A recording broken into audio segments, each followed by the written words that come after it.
Bien, alors dans cette vidéo, nous allons traiter de la résolution d'équations qui peuvent se ramener à une équation polynomiale par changement de variable et la résolution d'équations par factorisation qui nous ramène à une équation produit. Alors, on va faire ça sur deux exemples. Le premier exemple, là, vous voyez cette équation, cos cube x plus 2 cos carré x moins 3 cos x plus 3 égale 2 cos x plus 1. Alors, si on en est resté à résoudre des équations trigonométriques, on essaie de dire, tiens, on va essayer de mettre ça sous la forme cos A égale cos B. Mais bon, déjà, on a un terme ici, vous voyez, qui disparaîtra pas, un terme constant. Ensuite, on voit assez mal quelle formule on pourrait utiliser pour pouvoir mettre ça sous la forme d'un seul cosinus, donc on s'en sortira pas. Alors qu'en fait, il y a une alternative toute simple qui est en fait de changer de variable, de prendre une nouvelle variable qu'on appelle grand X, et de poser grand X égale cos X. Et de se rendre compte que notre équation devient en fait x cube plus 2x carré moins 3x plus 3 égale 2x plus 1, 2 grand X plus 1. Et pour les plus observateurs d'entre vous, et qui ont bien regardé toutes les vidéos, vous remarquerez que c'est l'équation du troisième degré qu'on a résolue dans la vidéo qui lui est consacrée. Et donc en fait, ici on avait deux solutions, grand X égale 1, ou grand X égale moins 2. Hein, parce qu'en fait, voilà, vous voyez que finalement d'une équation ici, qui avait l'air d'être une équation trigonométrique très compliquée, en fait, par un astucieux changement de variable, on s'est ramené à résoudre une équation du troisième degré. Bon, mais attention, ça n'est pas fini ici, parce que la résolution de l'équation, c'était pas l'inconnu grand X qui nous intéressait, mais l'inconnu petit x. Et donc, il faut y revenir. Mais puisque grand X égale cosinus de petit x, on obtient finalement que cosinus x doit être égal à 1, ou cosinus x doit être égal à moins 2. Et puis, on voit tout de suite déjà que ceci est impossible. On ne peut pas avoir cosinus x égale moins 2, puisque cosinus x est toujours compris entre moins 1 et 1. Et que cosinus x égale 1, en fait, eh bien, c'est x égale cos x égale cos 0, et x égale 0 plus k fois 2pi, ou x égale moins 0 plus k fois 2pi, mais c'est la même chose, c'est égal k fois 2pi. Et donc, finalement, je vous rappelle, là, c'était vraiment une équation trigonométrique, c'est cos x égale cos 0 qui vaut 1, et donc x égale 0 plus k fois 2pi, ou x égale moins 0 plus k fois 2pi. Là, on a complètement fini la résolution. L'ensemble des solutions, grand S, c'est l'ensemble des nombres réels de la forme k fois 2pi pour k appartenant à z. Donc voilà. Attention quand même, avec cette méthode, à toujours penser à revenir à la variable de départ et du coup à résoudre des nouvelles équations.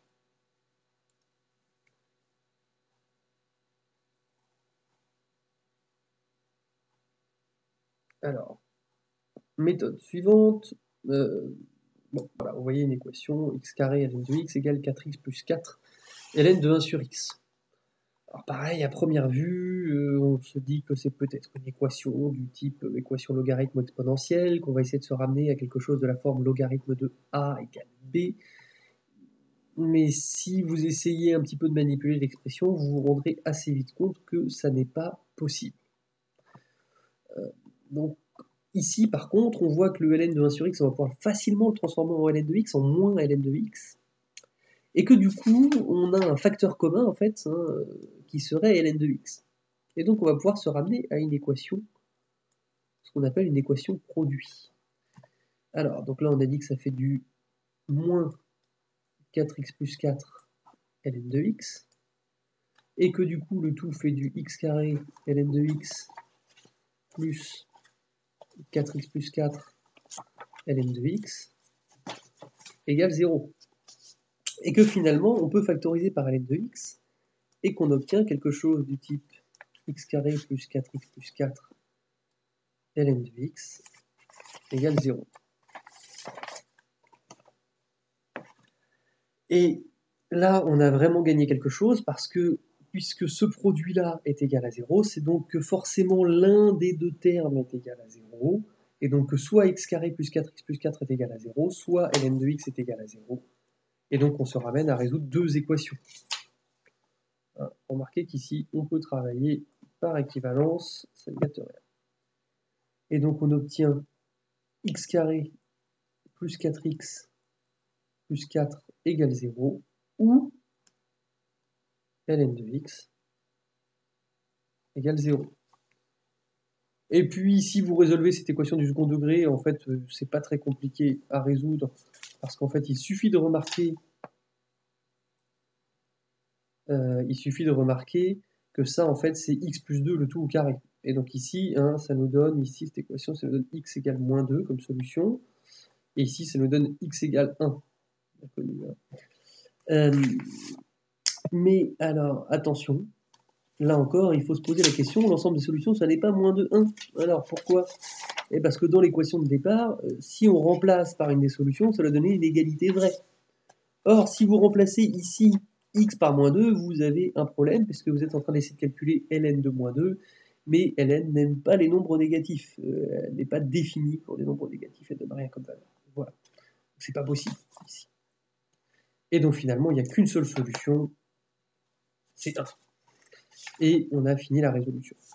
Donc, dans les exercices, les factorisations sont parfois un peu plus compliquées que celles que j'ai présentées. Hein. À vous d'essayer d'être inventif, voire d'utiliser intelligemment vos calculatrices.